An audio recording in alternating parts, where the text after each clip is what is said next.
Are y'all ready to go for a short hunt at an old location? Let's go dig some history. Bayoudigger.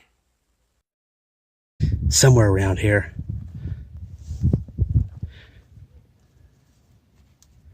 Look, right there. What is that?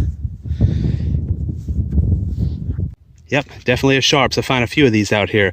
The cavalry was running strong right out here. I'm right by a plantation, so a lot of Civil War activity, a lot of old farm activity, a lot of history. Spanish colonial, French colonial. Been out here about 20 minutes. That's a great sign.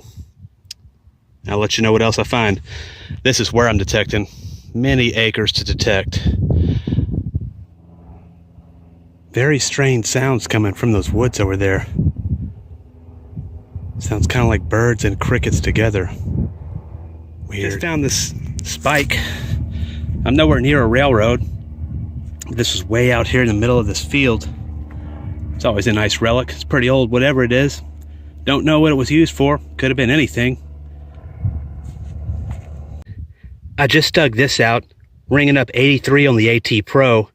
It can't be copper. It's silver.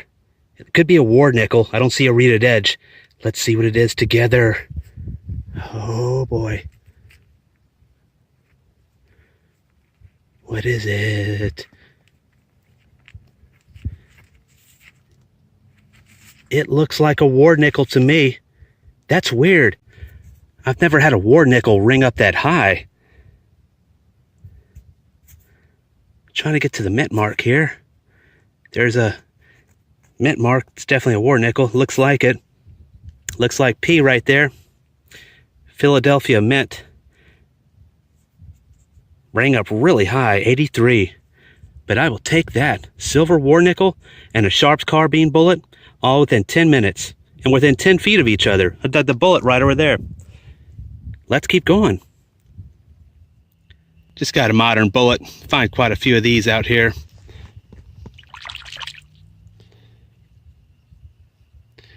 Not sure what kind it is, but it has a little reeded groove right there, so that's definitely modern. Oh well, I'll add that to the modern bullet collection. It's never a bad thing to find bullets. I think I'm about to enter those woods over there. I like woods because this field out here is very tempting, so a lot of hunters come out here and detect, I think, the woods. That's the path less traveled. Let's go in there. Check that out right there. I haven't run the detector over it. Could be a musket ball, maybe a clay marble. Let's check it out. Ugh. Nearly fell in there. No, it's a modern acorn. Oh well. Let's go into those woods.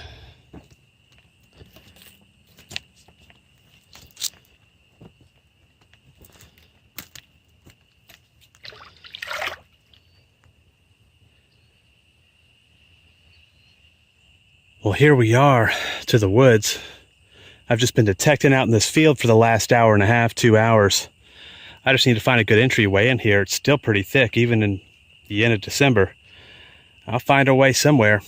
Hunting there for about 30 minutes and then I gotta skedaddle.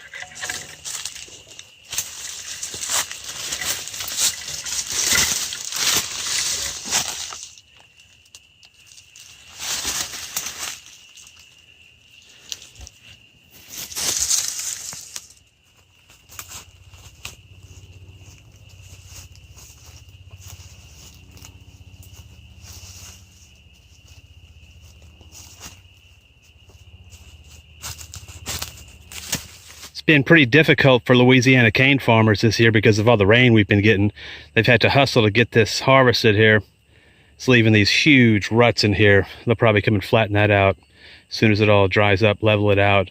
But you know, I mean, that's good for detectorists because this brings up old stuff. You could find many balls poking out here and there. I'm just gonna walk through here. I'm parked about half a mile away, so I'm just gonna eye all this and hopefully I can make a surface find. Huge ruts.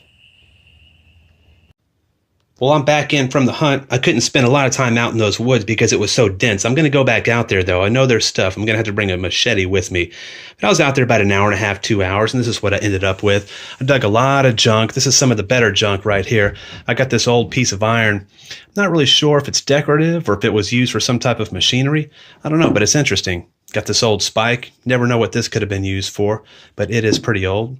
Got this old piece of pottery. You see a lot of that out there. It's got a little design right there of some kind. Some other odds and ends, some brass, part of a pocket knife. Modern bullet, some 22s. I got this. I thought it was a pellet at first, but it looks like a 22. It was fired. It smashed right there, but on the base it has that little indention. Not really sure what that's all about. I've never seen a 22 quite like that. I don't know. Dug a war nickel. Ends up being 1943 on the date. It's got these charred marks on it. They burn the cane fields from time to time. But this is made of 35% silver, and they were produced between 1942 and 1945. And they're called war nickels because the government made nickels out of silver during that time in order to save nickel, because the nickel is used for the war effort. It was used in armor and so forth. So that's interesting. Got this old Civil War bullet here, Sharp's carbine. It's pretty chewed up, and you can't see the rings too well, but I will take that every day right there. It's always fun to dig Civil War history, and there's a lot of it out there. So I'm going to go back. I know there's more in those woods, so I'll make a follow-up video on this. So until next time, keep swinging and saving history. I appreciate you watching, and y'all take care. Oh, and be sure to like this video if you like it, and subscribe. Thanks for watching.